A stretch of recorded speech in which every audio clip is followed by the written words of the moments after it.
maayos na pamamalakad, mabuting pamunuan, mapayapang samahan. Ilan lamang ito sa susi ng mga Rialeños Sustainable Livelihood o RSL Federation ng Real Quezon para buksan ang maayos na estadong pinansyal at organisasyonal ng kanilang samahan. Tampok natin sa linggong ito ang mga miyembro ng RSL Federation na naging kampiyon sa Gawad Sibol Gawang Kamay kategory, hindi lamang sa kanilang probinsya kundi sa buong bansa. Sino sila at ano ang kanilang produkto at paano nakatulong ang SLP sa tuloy-tuloy na kaunlaran ng kanilang kabuhayan? Magandang araw sa lahat ng ating manonood. Ako po si Director Aldrin Fermin ng Traditional Media Service ng DSWD Strategic Communications. Tunghayan natin ang kwento ng pag-asa at pagbabago ng huwarang asosasyon na kabilang sa RSL Federation ng Real Quezon.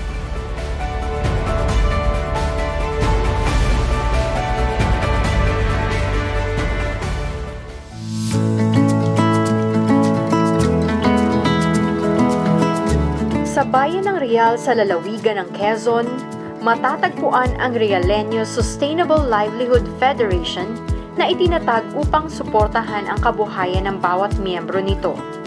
Pinalalakas at pinatatatag ng federasyon ang mga kalahok sa Sustainable Livelihood Program o SLP sa kanilang bayan. 2018 na naging isang federation. Sa original association kami po ay 22 association. Nadagdagan kami ng 3 kaya naging 24. Ang naging major project ng RSL ay ang RSCC, Rialeños Savings and Credit Cooperative, nang mabigyan po ang per association ng pondo galing sa DSWD. Nakadepende po yun sa dami ng nakuhang member.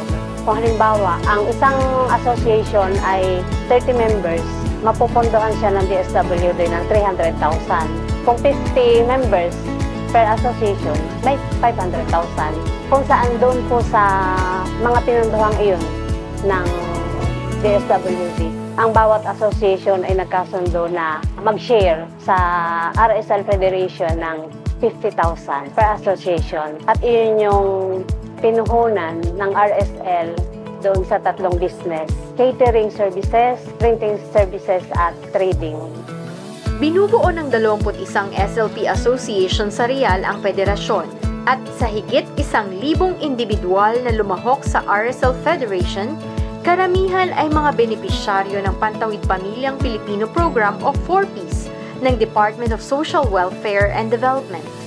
Malaki po ang naitulong ng DSWD sa RSL Federation dahil siyempre yung pondo na nanggaling sa kanila, doon kami talaga nag-umpisa.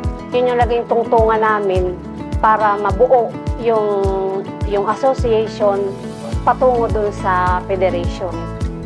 Suportado naman ng lokal na pamahalaan ng Real ang bawat asosasyon at miyembro nito. Nakita po namin sa aming bayan ang programa ng Sustainable Livelihood Program ng DSWD, kung saan malaking tulong ito sa aming mga mamamayan, lalo na yung ating mga vulnerable sectors, kagaya ng ating mga Pantawid Pamilya Pilipino Program beneficiaries. So noong 2015 ay nagbaba ang DSWD ng pondo at nagbuo ng mga tinatawag nating SLPAs or Sustainable Livelihood Program Associations, na kung saan ay niyakap ito ng bayan ng Real, tinanggap ang programa. Noong 2017, itong mga asosasyon na ito ay binuo namin ng isang federasyon kung saan tinatawag ito na Rialeños Sustainable Livelihood Program Associations or RSL. Lahat ng nabuo na asosasyon ng DSWD sa pakikipagtulungan sa lokal na pamahalaan ay nagkaroon sila ng pagpupul ng fund or pag-iipon ng pondo para mabuo ang tinatawag na RSL Federation. Naging malaking hakbang ito para sa kanila para mag-expand ng kanilang mga negosyo. Ibig sabihin, meron tayong mga SLPA sa mga barangay at ang ginawa natin ay bumuo tayo ng isang federasyon para mas mapalakas ang kanilang pagninegosyo. Nakakatuwa na simula ng 2015 hanggang ngayon, lahat ng binuo ng DSWD ay patuloy na umuunlad. Naglunsad pa sila ng patimpalak para kilalanin ang mga natatanging asosasyon na nagkamit ng kaunlaran sa loob ng mga nagdaang buwan. Isa ang Maragonton Dragon Grass SLPA sa masasabi nating isa sa mga successful na asosasyon dito sa aming bayan.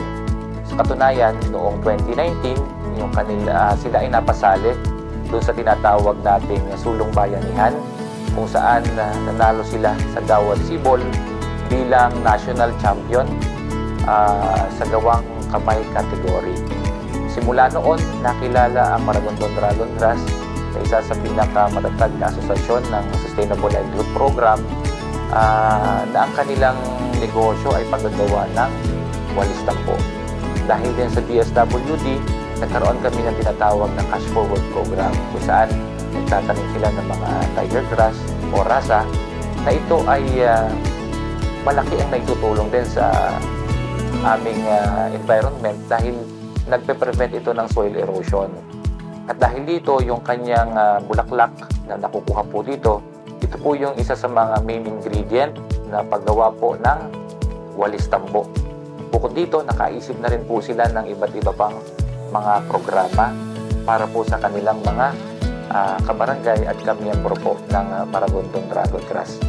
Sa katunayan, sa pagkapanalo po nila sa kanilang sulong bayanihan, binigyan po ng insentibo ng lokal na pamahalaan ng Maragonton Dragon Grass ng 1.5 million na isang post-harvest facility kung saan doon po nila inilalagay yung kanilang mga na-harvest na tiger grass o rasa. Napagtagumpayan ng Maragonton Dragon Grass SLP Association ang pagpapalawak ng kanilang taniman ng rasa na pangunahing materyales sa paggawa ng walis tambo. Nakita po ng lokal na pamahalaan sa ilalim din po ng MS at DSWD, tinulungan po kami ng mga cash forward na una pong ipinatanim sa amin ay rasa. Pangunahin po yun kasi ang gusto po at nakita na ang DSWD na at saka ng LGU na yun pala yung kailangan namin na ma-improve. Dumami po yung hindi na kami kailangan bumili sa ibang bayan, kailangan mismo dito sa bayan ng Real ay meron na din kaming pagkukunan. Simula po na yun, nakasunod-sunod pong taon, nagkaroon po ng cash forward ang Maragonton Dragon Grass. Hanggang sa lumaki na po ito, naging 12 hectare yung aming na-cash forward mula sa DSWD. Sa pagsisikap ng mga benepisyaryo ng SLP sa Real, ang 56 na miyembro nito ay nabigyan ng puhunan. Nag-start po yung innovative na yun dahil sa Tupad Project na instead na naglilinis lang sila ng kalisada, nagpupulot ng basura, nagtatabas ng damo, iba yung way nila. Sila po yung nagtanim ng damo. At yung damo po ngayon, yun nga po yung tiger grass na primary materials na ginagamit para sa kanilang walis tambo. At yun yung nakita na naging best practice para masabi na yung ganong innovative ay pwede po palang i-apply sa isang project. Libo-libong walis tambo ang kanilang nagagawa kada taon at ibinebenta nila ito sa mga karatig barangay at malalapit na bayan at probinsya. Sa mga kapwa ko nanay na simpleng buhay, huwag matakot sumali sa mga samahan, lalo po yung binubuo ng ating pamahalaan. Kasi ibahagi din nila yung kanilang kaalaman. Kasi kahit po tayo pala napakaliit na tao, may maitutulong pala ako. At yun po yung ini-encourage ko yung iba na tumulong. Gamitin mo yung kaalaman na alam mong ikaaangat ng samahan. Salamat po, thank you po sa DSWD. Nagpapasalamat po kami sa DSWD sa patuloy po na pagsuporta sa bayan po ng Real.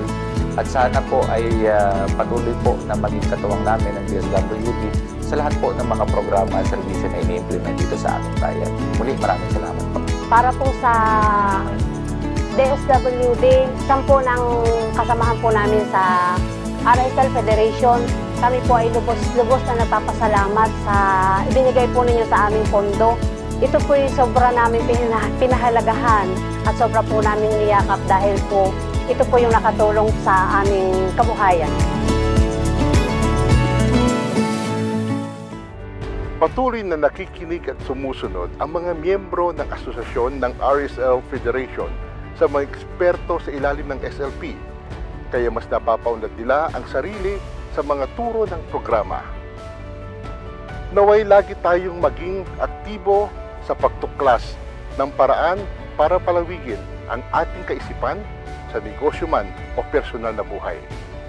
Ako po muli si Director Adrian Fermin na nagpapaalala na sa bawat hamon ng buhay, ang DSWD ay patuloy ninyong magiging kaagapay. Hanggang sa susunod na Martes, abangan muli ang kwento ng pag-asa at pagbabago.